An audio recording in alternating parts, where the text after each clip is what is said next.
제가 좀 여성을 위한 제도가 뭐가 있는지 좀 찾아보려고 하는데 이게 한눈에 딱 정리되어 있는 걸 찾기가 어려웠어요. 맞아요. 그래서 이 영상을 만든 건데 이 영상을 통해서 여성 근로자들을 위한 제도가 어떤 게 있는지 좀 쉽게 가져가셨으면 좋겠어요. 여성 근로자를 위한 보호 제도는 뭐 근로 시간, 뭐 직무, 그리고 해고 제한, 뭐 휴가, 휴직 뭐 등등 여러 가지 제도가 있는데 여성 근로자를 위한 제도를 임신 전후로 해서 좀 말씀드리고 싶어요.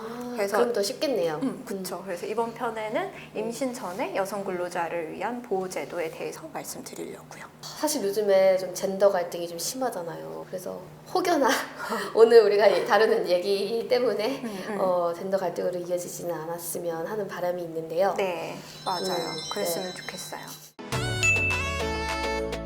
오늘 영상의 요약 자료는 댓글로 적어둔 링크에 들어가시면 무료로 다운받으실 수 있습니다.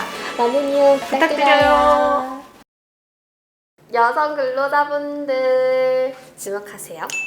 오늘은 여성 근로자분들을 위한 내용이에요. 여성 근로자를 특별히 보호하는 이유가 있는지 궁금합니다. 일단 여성 근로자는 신체적으로 임신도 해야 되고 출산도 해야 되잖아요. 그래서 이제 특별히 더 남성 근로자에 비해서 보호할 필요가 있는 거죠. 그래서 모성 보호 차원에서 좀 더 보호하자라는 거예요. 모성 보호. 네네. 여성 근로자들을 위한 제도가 많이 있는 걸로 알고 있어요. 어떤 게 있나요? 일단 여성 근로자를 위한 제도는 굉장히 많은 법령에 숨어 있어요. 뭐 근로기준법, 산업안전법, 모자보호법, 남녀고용평등법 굉장히 많이 있잖아요. 뭐래? 그래서 여기저기 숨어 있는 각종 제도를 일반 근로자들은 좀 쉽게 찾기가 어려운 것 같아요. 맞아요. 네, 그렇죠. 제가 좀 여성을 위한 제도가 뭐가 있는지 좀 찾아보려고 하는데 이게 한눈에 딱 정리되어 있는 걸 찾기가 어려웠어요. 맞아요. 그래서 이 영상을 만든 건데 이 영상을 통해서 여성 근로자들을 위한 제도가 어떤 게 있는지 좀 쉽게 가져가셨으면 좋겠어요. 여성 근로자를 위한 보호 제도는 뭐 근로 시간, 뭐 직무, 그리고 해고 제한, 뭐 휴가, 휴직 뭐 등등 여러 가지 제도가 있는데 여성 근로자를 위한 제도를 임신 전후로 해서 좀 말씀드리고 싶어요. 그래서 그럼 더 쉽겠네요. 그렇죠. 그래서 이번 편에는 임신 전에 여성 근로자를 위한 보호 제도에 대해서 말씀드리려고요. 어떤 게 구체적으로 뭐 떠오르는 게 있으세요? 여성 근로자를 위한 제도. 여성 근로자를 위한 제도. 생리휴가? 생리휴가. 맞아요. 생리휴가 많이 알고들 계시죠? 일단 생리휴가는 매달 1일 근로자가 청구하는 경우에 하루 쉴 수 있게 하는 제도인데 무급이에요. 맞아요. 저 이거 관련해서 진짜 웃긴 거 봤는데. 아, 그래요? 어떤 회사에서 이제 여사원들이 이제 생리휴가를 낸 표였어요. 그런데 마침 그게 공휴일, 주말, 추석이 이렇게 있는 때였는데 90% 이상의 여성 근로자분들이 추석 바로 전날 생리휴가를 낸 거예요. 그러니까 뭐 진짜일 수도 있지만 공교롭게도 그렇게 그때 딱 맞춰서 90% 이상이 그 연휴 전날 휴가를 다 한 거예요. 그런 속셈이 있죠, 사실은. 그쵸? 생리휴가를 좀 악용하는 거는 좀 없어야 될 것 같고 회사 차원에서도 사실 좀 유치하게 그렇게 진단서를 제출해라라는 것까지는 안 나갔으면 좋겠어요.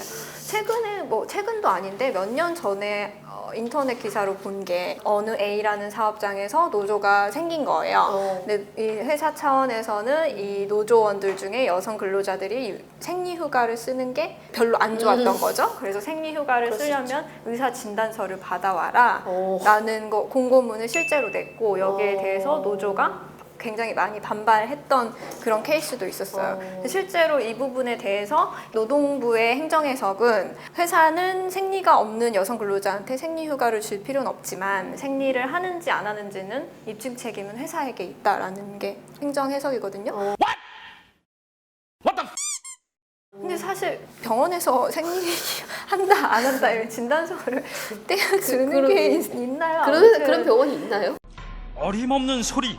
그러니까 그런 케이스는 좀 없으면 좋겠어요. 그쵸. 모두 다 진짜 다 보호를 위한 거였는데 그 의도가 잘 반영이 되면 좋겠네요. 여성 근로자에게 야간 근로, 휴일 근로를 시킬 수 없다.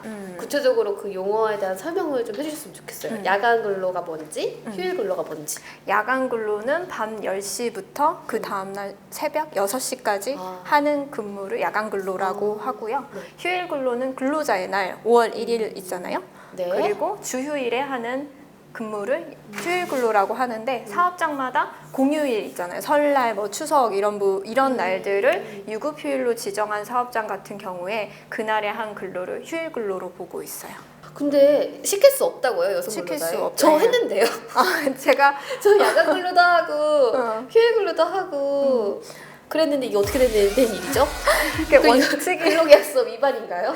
그건 아닐 거고요. 이제 원칙이라고 말씀을 드렸고 이제 원칙이 있으면 당연히 예외가 있어요. 모든 근로기준법에는 원칙과 예외가 있다고 생각하면 될 것 같은데 근로자 동의를 받으면은 야간 그리고 휴일 근로를 시킬 수 있어요. 동의한 적이 없어요. 내가 동의를 했다고요? 근데 동의한 적이 그렇게 없는데. 생각하실 수도 있는데 회사에서는 여성 근로자한테 휴일 그리고 야간 근로를 시킬 때 매번 일일이 동의를 받아야 될 필요는 없고 사전적 포괄적 동의를 받아두면 되는데 일반적으로 사전적 포괄적 동의를 받는 방법은 근로계약서 작성하셨을 거 아니에요. 거기에다가 뭐 근로자는 휴일 야간 근로에 대해서 동의한다라는 문구가 기재된 근로계약서에 근로자가 서명을 함으로써 동의를 받는 거죠. 거기서 한 거군요, 제가. 그렇죠. 동의를.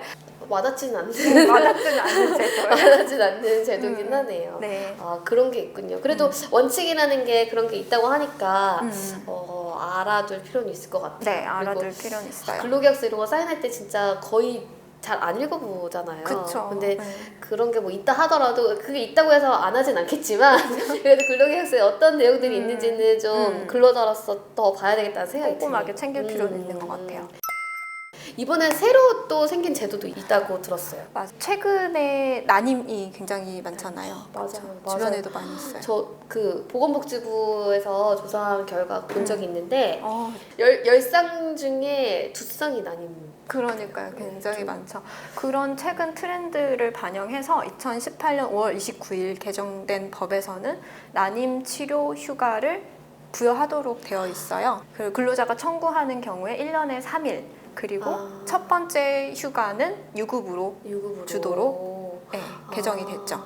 이건 남성 근로자에도 해당되는 거겠네요? 그렇죠. 남성 근로자도 같이. 당연히 청구할 수 있죠. 사용 안 하면 좋은 건데 그렇죠. 그러게요. 근데 요즘에 진짜 그게 문제인 것 같긴 맞아, 진짜 그런 것 같아요. 되게 많이 있으니까. 회사에서 적극적으로 그런 거는 잘 이렇게 해줬으면 좋겠다는 생각이 들어요. 네, 다음 시간에는 임신한 후에 여성 근로자들이 누릴 수 있는 제도에 대해서 설명을 하도록 할까요? 좋아요. 네. 제가 들어야 되는 그러니까요. 귀를 쫑긋하고 듣도록 하겠습니다. 쫑긋하고 들으세요. 네, 다음 편에서 또 만나요. 만나요.